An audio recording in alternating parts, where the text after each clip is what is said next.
simulan na natin tong Toyota Innova. Ipapakita ulit natin to, iti-test drive ulit natin para ma-observe kung ano pa yung mga kailangan gawin, ano pa yung mga kailangan ayusin. At syempre, before natin ito i-release, dapat kasi pulido. But anyway, update na lang tayo dito. Approved na po ito sa financing. And sa ngayon kasi nakapag-processing fee na tayo. And maghihintay na lang tayo ng second week of April para ma-release itong unit. So, kasi ang nag-apply nito as of now nasa London pa. Hintayin natin na makauwi siguro siya or hintayin natin yung fund na makarating sa Pilipinas bago natin ito ma-release. So, while waiting, syempre, hihimasin na muna natin to kung ano mga kailangan himasin, anong kailangan galawin. Papakita natin kasi may mga konting observation ako dito. Simulan natin dito sa exterior. Ito, kung makikita nyo ano siya ipapaayos natin to kasi hindi maganda yung lapat nya. Yan, ipapaayos natin yan. Tapos syempre I think bubuuhin na nito yung bumper kasi makikita mo dito hindi na rin siya maganda. And tapos kung papakinggan mo, hindi na siya fix, so ipapafix natin ito hanggang dito sa kabilang side. So yan sa ipapagalaw natin. Then dito na side makikita mo mayroon siya mga minor scratches, although hairline scratches lang naman siya, malilinis naman yan. So ipapabuff natin ito exterior buo. Then dito sa likod, ito ganun din yung bumper nito, ipapafix natin to. Paano yung gagawin? And ano pa ba? So far, yun lang naman dito sa exterior niya. Then syempre mag-exterior detailing tayo. Ang exterior dito, mag-acid rain removal tayo. Yun nga, ipapabuff natin ng exterior detailing and engine detailing na rin. So papagalaw natin yan na engine. Papalinis natin. Then syempre ipapacheck din natin kung kailangan na mag maintenance or mag PMS. Okay? Then ano ba? Drive tayo. Drive.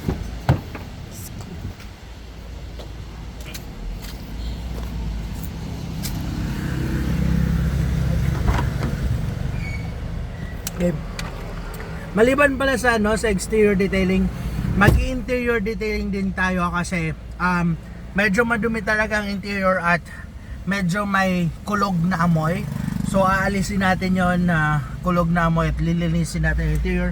Pati yung mga nasa baba niya, medyo madumi kasi siya. So ipapalinis natin ito. Hanggang dito, ipapalinis natin to, ipapadetail natin to. Then lahat naman na windows and all functions working naman properly. Yan. Then hindi lang ako sure kung nagtanong kasi sila madam kung papalagyan nila to ng kung paano daw kung papalagyan nila ng dashcam. So tingnan natin kung papalagyan nila. Then sa ceiling naman yan, papalinis natin yan kasi medyo may mga dumi siya. Okay? Tapos ayun na, itakbo muna natin.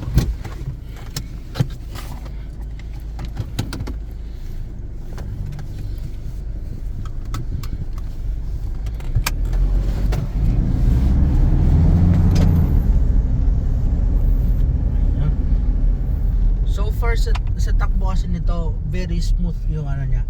Very smooth yung shifting niya. Ang ganda ng hataw niya as expected. Kahit ako, I love Toyota Innova. Itong ganitong 2.8 Toyota Innova, ang sarap ihataw kasi. Tapos napakatipid niya sa diesel. Yan o, kita mo. Ramdam mo talaga yung niya. And meron pa siyang eco mode, meron siyang power mode. Ayan, eco mode and power mode. Okay, sige. Ito kasi may napansin ako nito, although minor lang naman, pero i-confirm natin. Una, nakita ko nito yung manibela, parang tabingi yung manibela nito. Check natin ha. Straight tayo. Oo nga, tabi i-straight mo ang manibela, tabingin na yung takbo natin na mapagilid na tayo. So, kailangan to i-align. Yun, gagawin natin yun with alignment.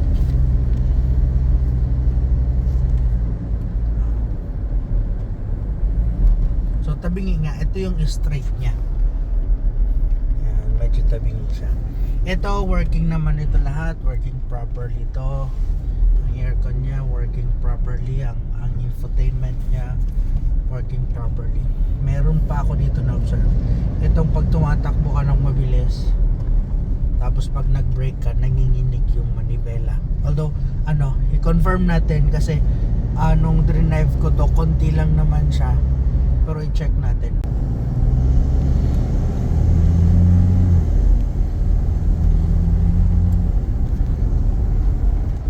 Takbo tayo ng mga 80. Okay. Sige, manibela. Brake ako.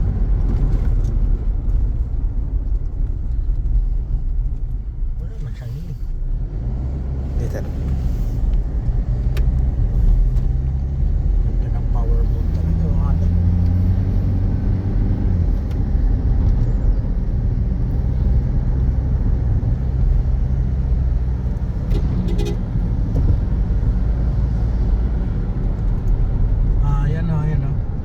Meron siyang inig. Nakikita ba?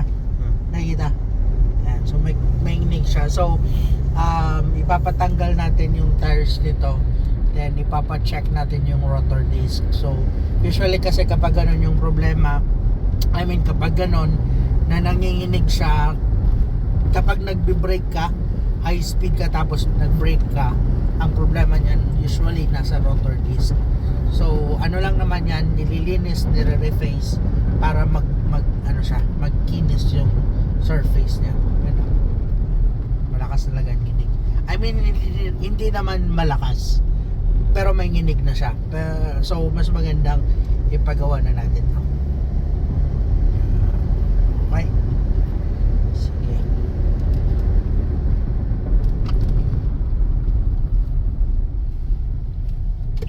Subukan natin yung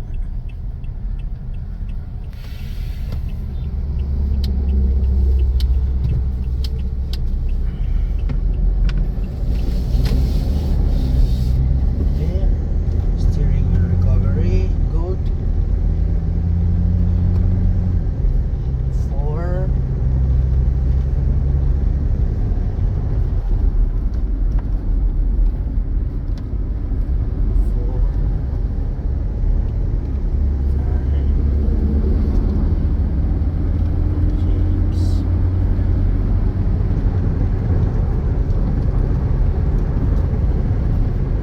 Kapag na siya, kapag high speed naman siya, hindi naman nanginginig ang manibela niya, normal siya.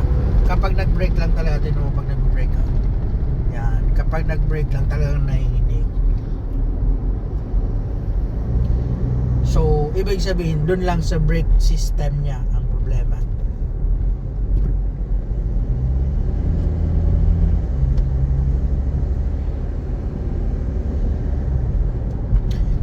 Kapag high speed ka naman, nag-speed ka, tapos nanginginig siya kahit hindi ka nagbe-brake, minsan ang problema nun, tires, tire pressure, alignment. So yun naman yung problema niya. Okay, so yun na naman. Vibration, wala naman siya mga vibration sa loob. Pakinggan natin yung pang-ilalim.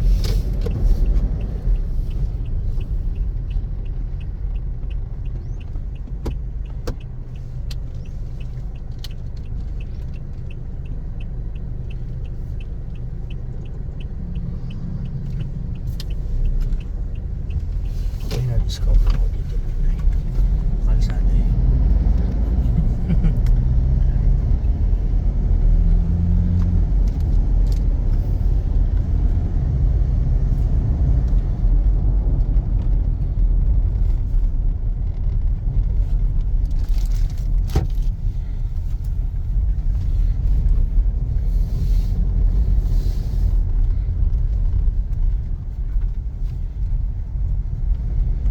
So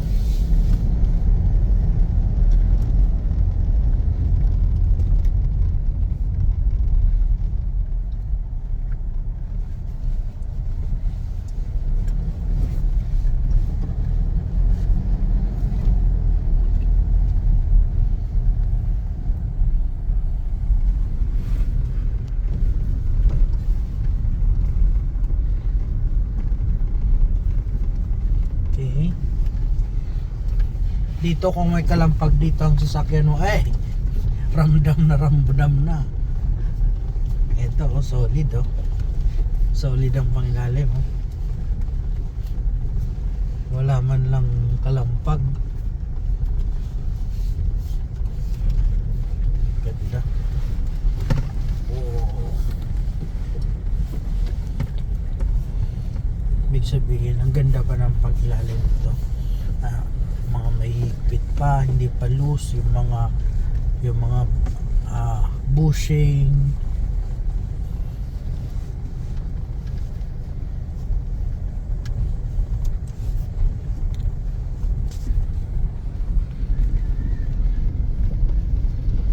Yun, nice one. Taas.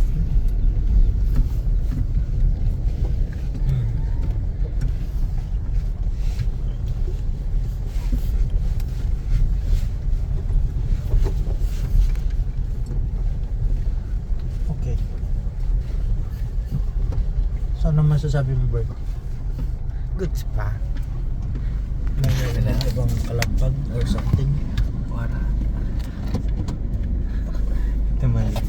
So good na tayo. Hindi naman tayo lulubog dito.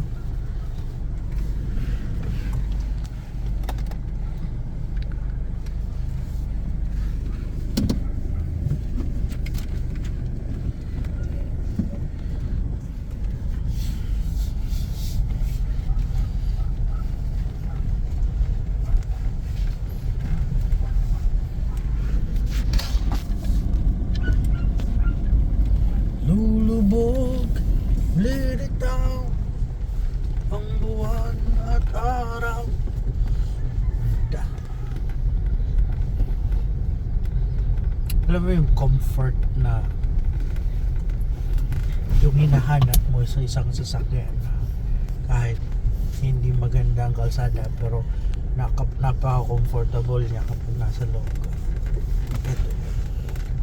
Ever since kahit noon pa sinasabi ko yan sa mga vlog ko, kung papapiliin ako kahit sa Fortuner or Innova, mas gusto ko yung suspension ng Innova.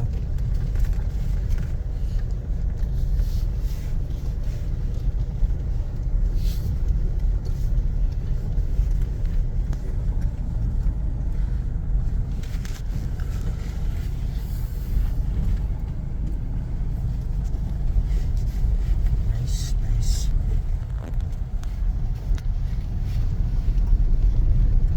Meron na naman tayong area for kalampag testing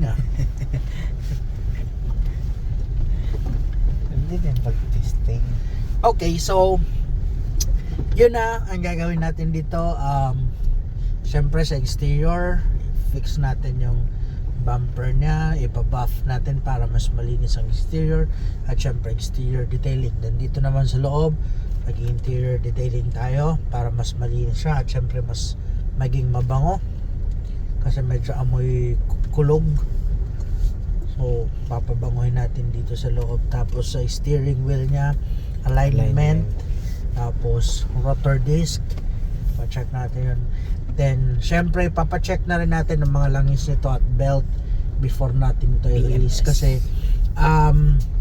malayo-layo ang babiyahin nito saan nga yun? Labo yun, di ba? Labo, Camarines Norte. I think mga nasa 300 kilometers away yan, so galing dito. So malayo-layo ang biyahe. Then ano pa nga bang na-mention ko? Wiper. Palitan na ba siya? Okay, palitan na natin yan ng wiper. Tapos Maganda yung acid rain.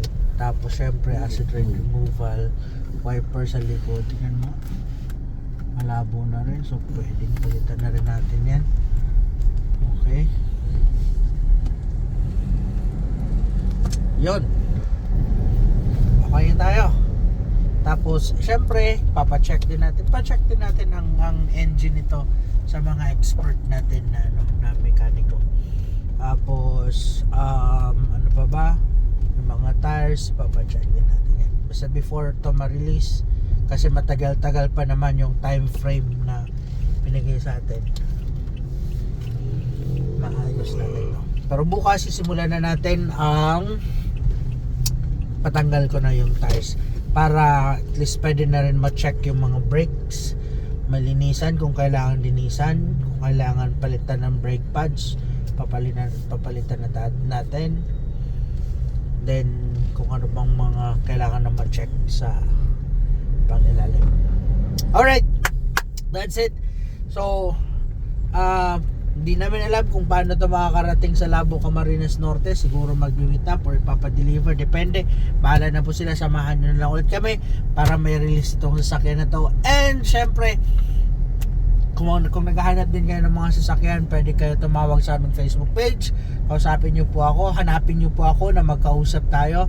Tapos if the price is right, if the budget is good, then definitely makakahanap din tayo ng good car para sa inyo. Okay, thank you very much and have a nice day. Keep safe everybody. Sir, na ano? Wait lang. Isa pa. Masyado ko excited. Ano ba? May na-observe kasi siya. Although na-observe ko ito pero nakalimutan ko. Yung sa handbrake, medyo Oo. loose. Pag Oo. yung sa sensor, Okay. So pag binababa siya, na hindi agad. Parang loose siya. Oo. Loose siya.